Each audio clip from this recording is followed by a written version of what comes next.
Do you remember these images?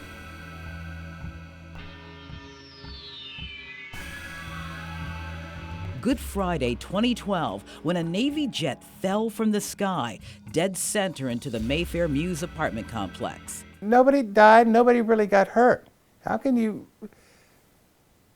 explain that? It was a miracle. Pat Cavanaugh, a life member of the beach rescue squad, sprung into action after being jarred from his afternoon nap. And as soon as I hit the door, I saw the pilot down.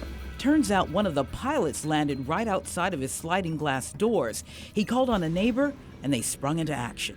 A lot of us picked the pilot up and moved him to the front parking lot away from the fire. He just looked at me for, it seemed like a long time, but 2-3 seconds, just wide-eyed.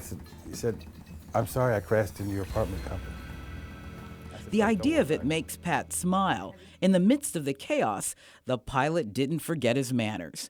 But in those first moments after the crash, he never dreamed that everyone would walk away alive.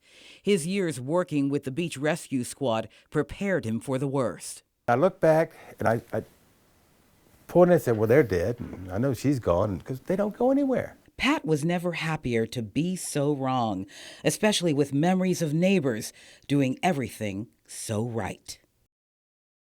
Pat tells me the events of that day help him take stock of his past and his future. After a year that brought him both praise and congestive heart failure, now he lives by a simple mantra. Count your blessings.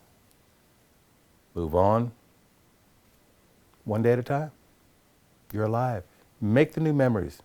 As Pat reviews the awards and recognition of his long career, one new memory he'd like to make could happen next week on the anniversary of the crash.